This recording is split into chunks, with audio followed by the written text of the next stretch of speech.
You ever been in a situation where something just felt off, but you couldn't quite put your finger on it?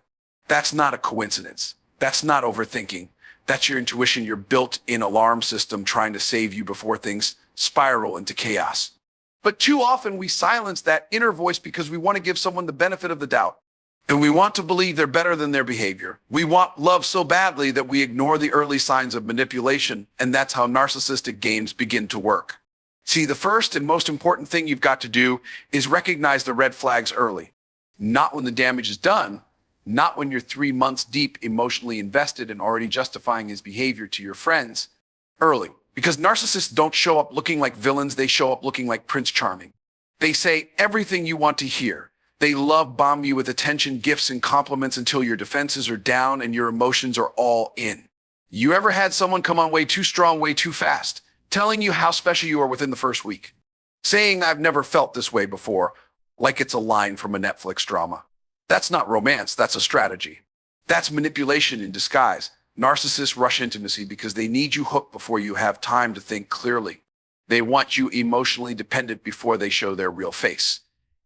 And once they've got you hooked, that's when the games begin. Suddenly things shift. They start blaming you for how they act. You catch them in lies. And instead of apologizing, they make you feel guilty for questioning them. That's called gaslighting. It's one of their favorite tools. You'll hear things like, "You're too sensitive," or "That never happened," or "You're overreacting." They want you doubting your own reality because the more confused you are, the more control they have. Now let's talk about guilt tripping. A narcissist will flip the script so fast it'll give you emotional whiplash. They cheat and suddenly you're the reason they did it.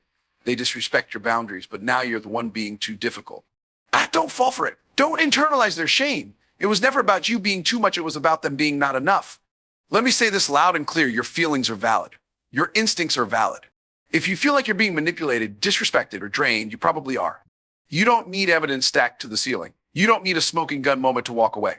Sometimes the pattern is the proof. And listen, if you bring something up and the reaction you get is anger, deflection, or emotional withdrawal, that's your answer. A narcissist doesn't care how you feel. They care about how your feelings affect their comfort.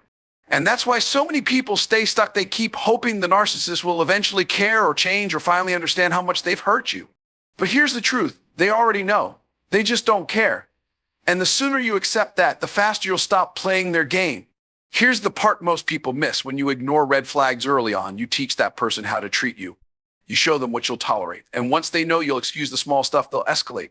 It always starts small, lies about where they were, flirty messages with friends, little digs at your self-esteem masked as jokes. But over time, those small things pile up until you're knee-deep in emotional chaos, wondering how you even got there. So when you see those red flags, don't minimize them. Don't explain them away. Don't tell yourself he's just stressed or he didn't mean it like that. No, call it what it is, because clarity is your superpower. When you see clearly, you stop wishing and start deciding. And that's the beginning of freedom. Let me tell you something real narcissists hate: when you know the game. The second you stop being confused, the power shift begins. They can't stand when you stop reacting, stop explaining, stop trying to fix what they keep breaking. When you spot the signs early and you believe what they show you instead of what they tell you, you become immune to the nonsense. And it's not about being paranoid or guarded with everyone. It's about being wise. It's about having standards so high that manipulation can't reach you. It's about knowing yourself so well that no one else can define you. But narcissistic games only work on people who are unsure of their worth. But once you're locked in on who you are and what you deserve, no charm, no sob story, no gaslighting tactic can shake you. You don't need to wait for heartbreak to validate your instincts. You can choose peace before pain. You can choose clarity before chaos. Because once you've mastered this part, once you can see the game, you never fall for it again. And when they realize you're not going to chase them, not going to explain yourself, going to play along, that's when you become the one in control. You want to make sure no narcissist's game ever works on you. Start by refusing to ignore the truth they try to hide in plain sight. Let me tell you something. The moment you stop depending on other people to make you feel whole is the moment you become untouchable. You want to know how to make sure no narcissist game works on you. You've got to build emotional armor. Not walls, but armor. Something strong, something unshakable, something that protects you but doesn't close you off. Because here's the truth. The only reason manipulation works is when there's a part of you still questioning your worth. See, when you're looking for someone to complete you, to fill that emotional gap inside, you give them power. You hand over the pen and let them write the narrative of your value. And what do narcissists do with that pen? They write lies. They write conditions. They write rules that keep shifting, just so you keep chasing love you never have to earn in the first place. But when you love yourself, when you're rooted in who you are, manipulation can't get a foothold. It has nowhere to land. You stop responding to guilt, shame, fear of abandonment, or the need to be chosen. You already chose you. You already know your worth isn't up for debate. That's when I'm right. Because a narcissist can't seduce someone who's not starving for attention. I'm not talking about surface level confidence. So I'm not talking about selfies with captions like self-love while you're still crying yourself to sleep over someone who can't even text back. I'm talking about real, deep, unshakable self-respect. I'm talking about looking in the mirror and knowing you're not just good enough, you're more than enough, whether anyone else acknowledges it or not. You know how many people get played, get hurt, get strung along, not because they're weak, but because they were hoping someone would finally love them the way they refused to love themselves. That ends today. You don't get whole by waiting on someone to love you right. You get whole by deciding right now that your peace is not negotiable. Your standards are not flexible, and your heart is not a playground for someone else's emotional immaturity. Every day you wake up and show up for yourself, that's armor. Every time you speak up for your needs without apologizing, that's armor. Every time you walk away from someone who drains you instead of feeds you, that's armor. You build it brick by brick, choice by choice, not when things are perfect, but when everything inside you is screaming to settle and you still choose better. And here's the part most people miss. You don't build emotional strength by being numb or distant. You build it by staying soft and open, but never dependent. You can be vulnerable without being naive. You can love deeply without losing yourself. But you've got to make sure your heart isn't for sale to the highest bidder with a smooth line and a broken compass. Let's be real. People will try you, especially when they sense that you used to be the type to give chances, the type to over-explain, the type to hold it down for someone who's never held anything for you. They'll come in smooth, charming, full of compliments and attention, thinking you're still that version of you. But when you've done the work, when you've taken the time to rebuild from the inside out, you stop needing their praise because you've already validated yourself. You're not waiting for anyone to choose you anymore. You already chose peace. You chose freedom. You chose freedom. You want to know why narcissists hate women and men with emotional strength? Because they can't control them.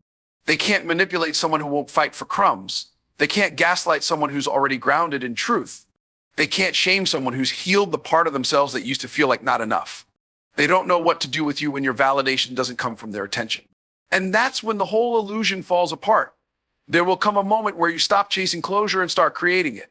A moment where you don't need to be understood to feel at peace. A moment where you realize silence is the response. That's emotional power. That's control. That's when your armor becomes impenetrable. But you've got to build it on purpose. You've got to be intentional. You've got to wake up every day and say, I will not be defined by who walks away. I will not let someone's inability to love me properly become a reflection of my value. I am not hard to love. I'm just done settling for being loved poorly. Because when you've built your emotional armor, when your self-worth is rooted deep in truth, the games don't work anymore. You see the manipulation from a mile away and just smile like, nice try. You hear the lies and it doesn't even raise your blood pressure. You don't have to scream, cry, or prove anything. You just know. And when you really know who you are, you don't fear losing someone who was never real with you in the first place. So if you want to be free from narcissistic games forever, it's not about being harder, colder, or more guarded. It's about being so healed that no one else's dysfunction can shake your peace. That kind of strength, that kind of emotional armor. That's the real flex. One of the biggest traps people fall into, especially when dealing with narcissists, is the need to explain themselves. Like somehow, if you just find the right words, if you just say it the right way, they'll finally get it. They'll finally see your heart. They'll finally respect your boundary. But let me break this to you gently and directly. They already understand you. They just don't care. And the more you explain, the more power you hand over. You want to be free. Stop explaining yourself. The moment you say no and stand on it without delivering a whole TED talk is the moment the game starts to fall apart. Narcissists thrive on confusion, on emotional access, on keeping you in a state of proving and pleading. But when you stop doing all that, when you just say, this doesn't work for me, and walk, that's when you start to win. See, the thing is, boundaries don't need to come with a backstory. A no doesn't need a paragraph. This makes me uncomfortable doesn't need a childhood trauma reference or a deep explanation. It just needs to be clear, because people who respect you won't need an explanation. And the ones who demand one usually just want a way around your boundary, not a better understanding of you. There's something incredibly powerful about quiet strength. That moment when you realize you don't owe access to anyone who's proven they can't be trusted with it. That's what narcissists hate. They hate when they can't get a rise out of you. They hate when they can't bait you into a long emotional exchange where they twist your words and flip the blame. When you stop feeding that cycle, you take their favorite weapon right out of their hands. I think about how many times you've been in a situation where you tried to explain why you were hurt, only for it to be turned around on you. Suddenly, you're the one apologizing. You're the one being told you're too sensitive, too dramatic, too needy. And what do? You overthink, you second guess, you rewrite your own truth just to keep the peace. That ends now, because peace that requires you to betray yourself, that's not peace. That's performance. And you were not put here to perform for people who treat your heart like it's disposable. You were not made to shrink yourself so someone else can feel bigger. You don't need to explain your worth. You don't need to justify why disrespect isn't acceptable. You don't need to beg someone to stop hurting you. When someone truly values you, they don't need 10 reasons to treat you right. And when they don't value you, even 1,000 reasons won't make a difference. That's why explaining yourself becomes a trap. It keeps you stuck in dialogue with someone who's already made their decision about how much they're willing to care. You don't have to yell to be heard. You don't have to defend every emotion you feel. If you're uncomfortable, that's reason enough. If you're disrespected, that's reason enough. If your spirit feels unsettled around someone, that's reason enough. You don't need to collect receipts, build a case, or convince anyone to treat you better. Now, let me make this plain. Narcissists are strategic. They test you. They cross small lines to see what you'll let slide. And when you try to explain why it bothered you, instead of just enforcing the boundary, you've given them a roadmap. They now know what they can get away with and how to twist your words if you push back again. That's not miscommunication. That's manipulation. So when you stop explaining, you stop giving them tools to use against you. You're no longer handing them the emotional blueprint. You're no longer opening the door to debates that go nowhere. You're no longer making it a negotiation. You're simply saying, this is where I stand, and letting your actions back it up. People will call you cold for doing that, especially the ones who are benefiting from your constant need to be understood. But here's the truth. Being misunderstood by someone who never intended to see you clearly is not your problem to fix. It's freedom. Let them misunderstand you. Let them sit with the confusion you used to sit with every night while trying to make sense of their behavior. This is where real power lives: in silence, in stillness, in walking away without a scene, in blocking the number without a speech, in moving on with your life without needing closure. When you're grounded in self-respect, you don't chase explanations, you create boundaries. And you don't hand over your peace in the hope that someone will finally see your point. You become the point. You become the standard. You become the moment when the game ends. And let them think what they want. Let them spin the narrative. Let them call you cold, heartless, mean, whatever helps them sleep at night. You're not in the business of managing other people's perceptions. You're in the business of protecting your peace. And that means no more over-explaining, no more debating your boundaries, no more trying to turn emotionally unavailable people into emotionally intelligent partners. You deserve better than that. You deserve someone who meets your energy without needing a map to do it. And until that person shows up, you'll give that same energy to yourself. You'll stop breaking yourself into pieces, trying to be understood by someone who benefits from your confusion. And you'll start building a life where your peace isn't up for negotiation. Because when you stop explaining yourself, you stop giving narcissists fuel. You stop letting them turn your pain into entertainment. You stop giving them the chance to weaponize your heart. And in that silence, in that stillness, in that unshakable confidence, you win every time. Let's talk about the moment when everything breaks. The moment when the mask slips, when the truth hits you like a punch to the gut, and you find out he cheated. That kind of betrayal, it's not just about what he did with someone else, it's about what he did to you. The lies, the disrespect, the way he looked you in your eyes and still chose to play you. That's not just a mistake. That's a decision, and it demands a response that's rooted in power, not pain. But here's where most people go wrong. He cheats, and instead of standing tall, they shrink. They cry, they beg, they ask, why wasn't I enough? Like somehow his inability to be loyal is a reflection of their worth. Let me make this crystal clear. His cheating is not about you. It never was. It's about his own lack of character, his own emotional immaturity, his own inability to commit to something real. And the worst thing you can do in that moment is make it your responsibility. See, if a boy cheats, you don't get even, you get free. You don't stoop to his level, you rise above it so high he can't even reach you anymore. The most powerful thing you can do isn't slashing tires or sending screenshots. It's reclaiming your dignity. It's deciding you're not going to stay where your soul was disrespected. It's doing something so bold, so powerful that he realizes he never really had access to you. He had access to your kindness. And now that access is revoked. And let's be real, sometimes doing something bad isn't about revenge. It's about disruption. It's about breaking the cycle. It's about showing him that he doesn't get to cheat and then have you waiting in the wings while he figures himself out. No. If he cheats, let him really feel what it means to lose you. Let him feel the silence. Let him feel the distance. Let him feel the door closed, not with a bang, but with certainty. You don't owe him a second chance. You don't owe him understanding. What you owe is to yourself to never accept the love that makes you question your value. There's this idea floating around that being a good woman means forgiving anything. That strength looks like staying through the storm and hoping he changes, but real strength is knowing when to leave. Real strength is refusing to compete with betrayal. Real strength is not letting someone violate you twice, once when they cheat, and again when you stay. And I get it, walking away is hard, especially when your heart's still involved, especially when you've built a life, invested time, imagined a future. But let me ask you this, what's harder? Leaving someone who cheated or staying and dying slowly, emotionally every day? Because every time you stay after betrayal, something inside you starts to shut down. Your confidence, your joy, your trust. And you start molding yourself into a version of you that accepts pain just to feel loved. That's not love. That's survival. You want to hurt a narcissist, glow up in silence, cut him off without a speech, block him and never look back. Take everything he thought he had access to, your energy, your time, your loyalty, and put it all back into you. Let your healing be loud without you ever having to say a word, because he expects a breakdown. He expects the tears, the drama, the let's talk messages. That's how they keep control. But when you give him nothing, that's when he starts to realize the game's over. You don't need revenge. You need standards. You don't need closure. You need boundaries. And you don't need to prove your worth to someone who stepped out like you weren't already the prize. What you need is to remember who you are, because when someone cheats on you, they want you to forget. They want you to spiral. They want you to question everything about yourself so they don't have to be accountable for anything they did. But the real you, the you that knows her worth, the you that's been through hell and still stands tall, that version doesn't chase explanations. She doesn't play second to anybody. She doesn't make room for a man who had the audacity to risk losing her for something temporary. And don't let anyone convince you that staying makes you strong. Forgiveness without accountability is enabling.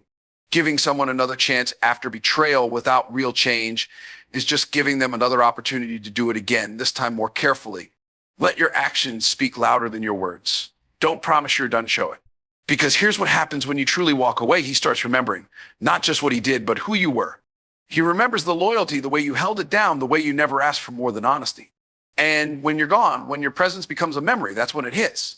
But by then, it's too late, because you've already rebuilt, you've already healed, you've already upgraded mentally, emotionally, spiritually. And now he's stuck watching you shine from a distance he can't ever reach again. So if he cheats, don't break, evolve. Don't lower yourself to his level. Don't stay and settle, leave and lead. Because the most powerful thing a woman can do after betrayal isn't retaliation. It's transformation. And let me tell you something most people don't want to hear but need to. If someone can hurt you and still sleep well at night, you better believe they don't love you the way you deserve to be loved. You have to stop making excuses for people who are at peace with causing you pain. You've got to stop calling it love when it feels more like survival.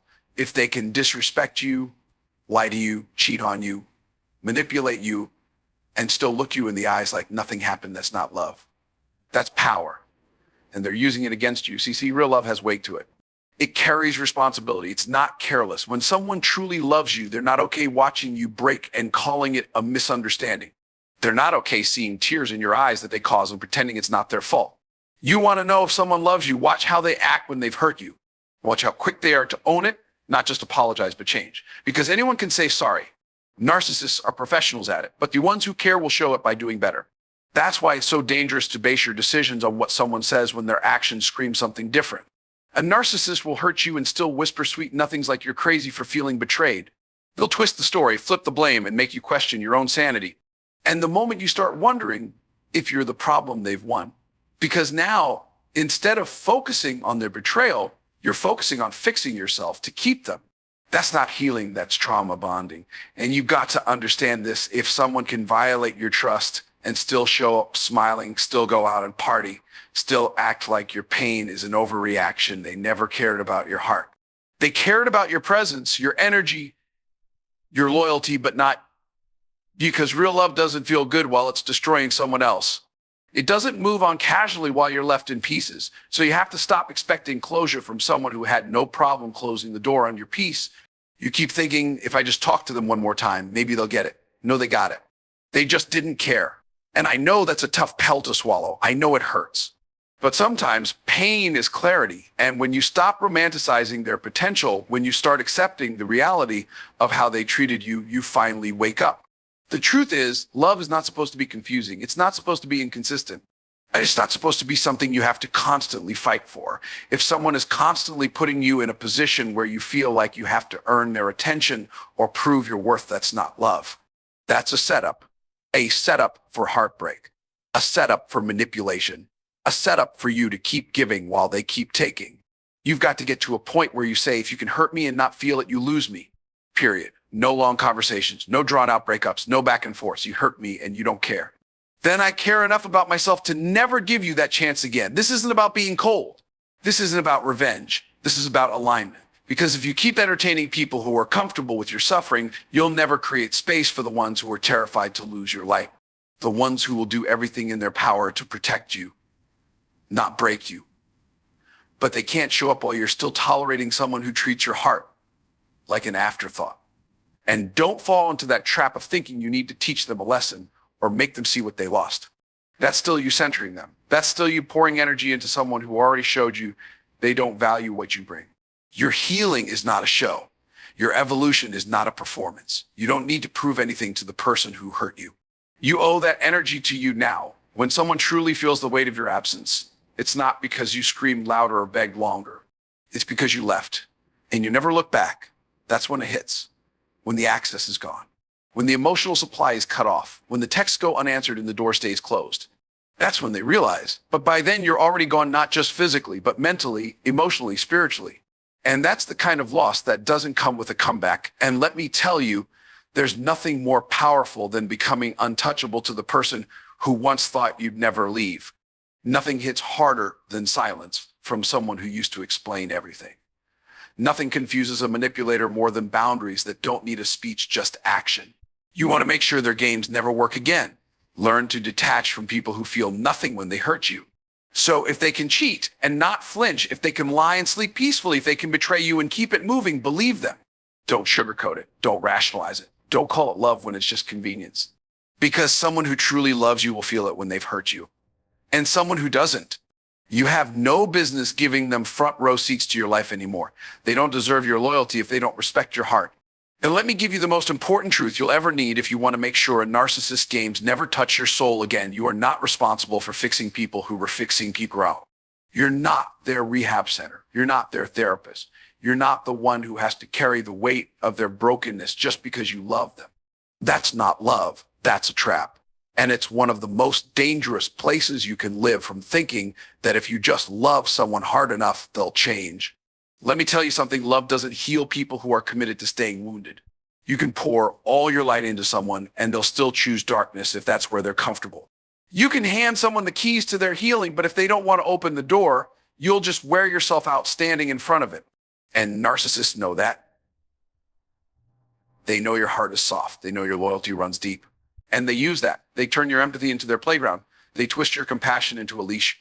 But here's the shift. Here's where everything changes. You stop trying to save them and you start choosing you. You stop trying to be their solution and start becoming your own sanctuary. Because people who are committed to toxic behavior do not change through love. They change through loss. They don't shift because you cried. They don't evolve because you stayed. They shift if they ever do, when you're no longer available for the cycle. See, a narcissist doesn't fear losing you. They fear losing control over you. So when you keep coming back after the manipulation, after the disrespect, after the betrayal, they don't see your love as beautiful. They see it as weakness. They see it as access. And they learn how to use that access better next time. You think you're loving them into wholeness, but they're just learning how to lie more convincingly. That's why you have to stop confusing chemistry with destiny. Just because there's a pull, just because there's passion, just because there are moments where it feels good doesn't mean it's meant for you. Pain shouldn't be the price of connection. You shouldn't have to bleed just to prove your loyalty. If being with them means constantly sacrificing your peace, your power, your identity, that's not your person. That's your lesson. And I know what some of why all are thinking right now, but I see the good in him. He's been through a lot. He wasn't always like this, and I hear that. But let me ask you this, how many times have you seen that good only for him to turn around and hurt you again? How many times have you told yourself this time it'll be different, only for the cycle to repeat? See, the good in someone doesn't cancel out the harm they cause. And if their best moments are the only things holding the relationship together, then that's not stability, that's emotional roulette. You're not called to sit in the fire just because you saw a spark. You're not built to carry someone who won't even meet you halfway. And you're not obligated to stay loyal to a version of them that doesn't even exist anymore. That's the trick narcissists play. They make you fall in love with their potential. They show you glimpses of who they could be, so you'll ignore who they really are. But the version they show you when they want to keep you isn't the real them, it's the bait. It's the performance. And as soon as they feel secure, as soon as they know you're hooked, they drop the act. And then you're left trying to chase the version of them that disappeared. But that version only shows up when they need something from you. That's not love, that's leverage. And you've got to decide, are you going to keep being emotionally available to someone who's emotionally bankrupt? Are you going to keep giving your best to someone who doesn't even respect the basics? Or are you finally going to close the chapter and start rewriting your life with you at the center? Because here's the truth, the more you try to fix someone who doesn't want to grow, the more you break yourself. The more you try to save them, the more you lose you. And that's not noble. That's not romantic. That's a slow death of your identity. You want to make sure their games never work again. Set a standard so high that anyone who doesn't come with clarity, consistency, and respect doesn't even get a chance to get close. You've got to be so in tune with your worth that their manipulation doesn't even sound like love anymore. You've got to look at those breadcrumbs of affection and say, that's not enough for me. I don't survive on scraps. I feast on peace. I drink joy. I sleep in the arms of self-respect. You don't win by outloving someone who doesn't love you back. You win by walking away with your head high, your heart whole, and your spirit intact. You win by refusing to keep playing a game where they keep changing the rules. You win by knowing that you were never too much, you were just too real for someone who preferred control over connection. So stop trying to fix the person who broke you. Stop thinking your love is the medicine for someone who keeps poisoning you. Stop delaying your healing by clinging to a fantasy. Start choosing yourself with the kind of intensity and conviction you gave to them. Because when you do that, when you finally choose you, everything starts to shift. The patterns break, the cycles stop, the peace returns. And the narcissist, they lose their power because they can't play a game you're no longer sitting at the table for.